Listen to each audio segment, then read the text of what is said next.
Hi. As you can see, I'm not only apparently wearing camouflage, I've also just moved. These boxes contain all my hobby stuff and all my miniatures. The miniatures I've packed in a sort of varying degree of DIY travel and storage solutions. And so let's have a look and see how they survived the move and check out my 3 different travel and storage solutions for miniatures. We just need to find them first.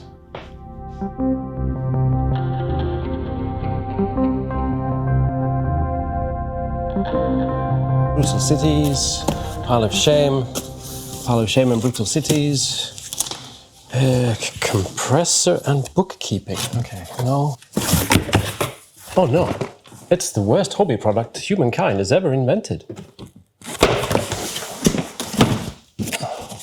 Ah, I was wondering where I put that. Aha! Now we're talking.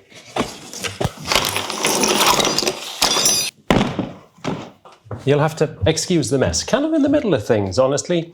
Now, in front of us we have 3 lovely storage and transport solutions. Let's start over here with the egg cartons. I got this idea from a video that Goobertown Hobbies made, but I have made some refinements. This is obviously a very cheap option as long as you're an egg eater, as the packaging comes for free with eggs. But let's have a look at how these miniatures have actually survived this move. As you can see, the miniatures fit nice and snug into the little egg compartments. You can also see that my refinement, I talked about refining this lovely idea, is just adding a layer of bubble wrap. So that each miniature has a little bed of bubble wrap so that any sort of shaking won't rub any paint off against the rather sort of fibrous paper cardboard-ish box. Now this is exactly how it was when opened. We can see that this fellow has been moving around a little bit, but there's nothing broken. Everyone's nice and snug. This is a pretty delicate resin print. This is, it's got a pretty delicate resin little lance there. These are resin prints as well. Here's some good old school Necrons. Everyone's looking rather nice and happy, honestly. Here's another 3D print. They can be rather brittle, but everything just seems fine. Let's check the other boxes. We've got another one here, filled with a various assortment. Everything looks fine. Look, we've even got this. This is a brittle resin 3D print, delicate part here, and it's fine. Let's move on. Next box. Here's some Infinity miniatures. So these are actually made from metal. Metal miniatures are sometimes talked about the fact that, the paint rubs off kind of easily, which has to do with essentially the hard metal surface underneath. I guess these are varnished, obviously. We've had one here. This one's sort of moved over. They might have rubbed a bit against each other, but nothing, can't see any faults. Again, everyone is looking really nice and snug in their little compartments. Everything looked fine. Last box. There's more boxes. These are the ones I found just now. And look at that. Everyone's nice and happy, nice and snug. The obvious failing point with this otherwise pretty marvelous transportation and storage technique is that you're limited to smaller bases. Anything large, any large miniatures, either with just a large base or just in fact a large miniature, is not going to fit into one of these boxes unless you're living somewhere on the planet where you can buy ostrich eggs, and they also have ostrich egg cartons, but I'm guessing maybe that's not a thing. But otherwise I'd say 10 out of 10 for this refined egg carton packaging and transportation system. Let's have a look at something that works really well for larger miniatures with large bases and also display miniatures. So this next technique is a really cheap option as well, as long as you don't consider the massive amounts of blue tack needed. It was actually introduced to me by a patron who sent me a bust, like a large sort of display style miniature, packaged in this manner, all the way, regular postage from Germany. And everything arrived intact, and I was, pretty impressed. So thank you, Blue Fangs, for sending me that lovely miniature and for introducing me to this awesome packaging technique. As I said, this technique works great on larger pieces, but my demonstration example is actually going to be a regular 28 scale miniature, because this was the last miniature I packed, and it was just standing around. I'd forgotten to pack it. I wanted to pack it well, because it's a nice paint job and it's a delicate mini, and so I opted out for this version. What you need is a box that the miniature will fit into, with relatively hard sides, so boxes like this, wooden boxes, cardboard boxes that are kind of stiff, something that doesn't bend and push in all that much. What you do then is simply put some bubble wrap at the back, use some blue tack at the bottom, and squeeze your miniature into the blue tack with the back side of the base touching the back side of the packaging. As long as the miniature doesn't stick out from around the base towards the back, your miniature is virtually just surrounded by air. The blue tack is surprisingly grippy. This can be upside down, no problem at all. It can be shaken around. I myself transported a miniature in my hand luggage, a large scale miniature, flying to Greece to paint it. And I used exactly this technique, and everything was fine. You'd be surprised at how well things stick to blue tack. Bubble wrap like this is just an extra precaution in case it actually does come loose. Then you have some, second degree systems in place. But this is not going anywhere. And you can pretty much just put it in your pocket and everything's fine. Let's have a look at some other examples. A diorama I built. It's stuck to the bottom of this box with blue tack. It's not coming off anywhere. It's not going anywhere, and is virtually, indestructible.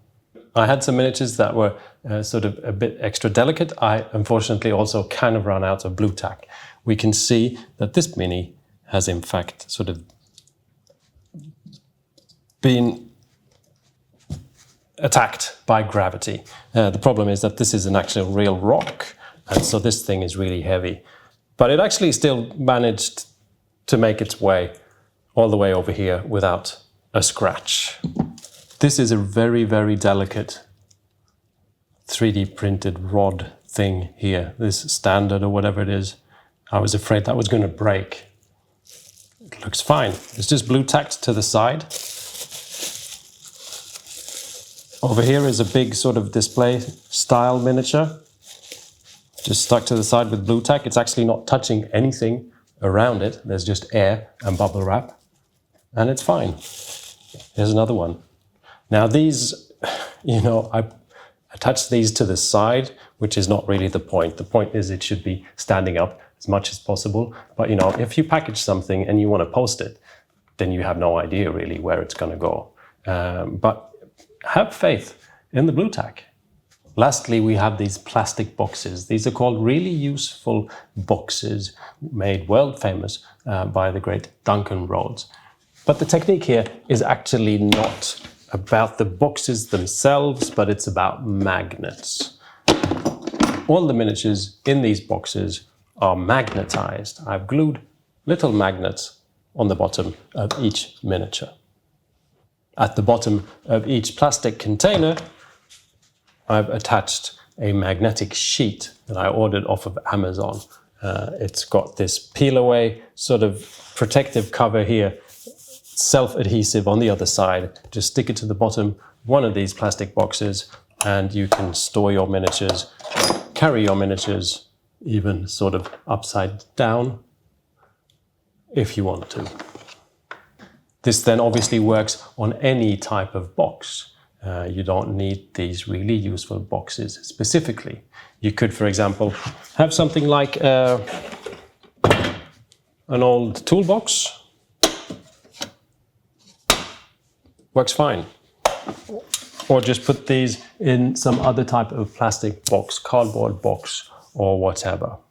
I find this system works really well with miniatures you use a lot, say the miniatures you take to tournaments, to friends' houses, stuff like that, because it's just really easy to take the miniatures out and put them back in. You don't have to spend all that time sort of putting them in each little egg carton compartment, or in sort of the foam little, each has its own little foam compartment that you'd see from some sort of more professional, not DIY storage solutions. These boxes, however, are really clever. One fact is that it's absolutely flat on the bottom. You know, some plastic boxes, they just could have bent because of how they're produced. Same thing with the lid, is that the lid doesn't actually stick down into the box once you put the lid on there. So you never have to be afraid of sort of snapping pieces of miniatures off, because as long as they're not taller than the edge here, then nothing snaps off. It also stores really well. This is, you know, I've got my Stormcast army here. I think majority of this is actually in an Infinity, and this is for Stargrave. But I can just pack that away in a closet really easily. It all builds into each other and everything. Unfortunately, this was kind of made popular because it was cheap, and that was before Brexit. And so when you're not in the UK, they've turned a bit too expensive. But I haven't really found an option that works as good as these specific, really useful boxes. And I'm already committed to the system. But the important part to take away is, in fact, the magnet and something to stick them to. Nowadays, there's even bases made with little holes for magnets. You can just push it in there if you don't want to glue them in for some reason. You will have noticed that I haven't really mentioned any sort of professional packaging and storage solutions, like there's nothing here from Games Workshop and whatever. I just think that this is fine. This is great ways to transport and store your miniatures. And by using egg cartons, for example, you can save a fair bit of money so that you can buy more miniatures that you then have to figure out how to store and transport. And that was the 3 great storage and transportation sort of DIY systems that I can truly recommend, because honestly, not a single miniature has broken that I've found yet after this rather strenuous move. I'd like to thank you for watching. I apologize for the slight disarray of this place. It will hopefully look better in the next video. Please like and subscribe, and welcome back. I hope I'll see you again. Bye.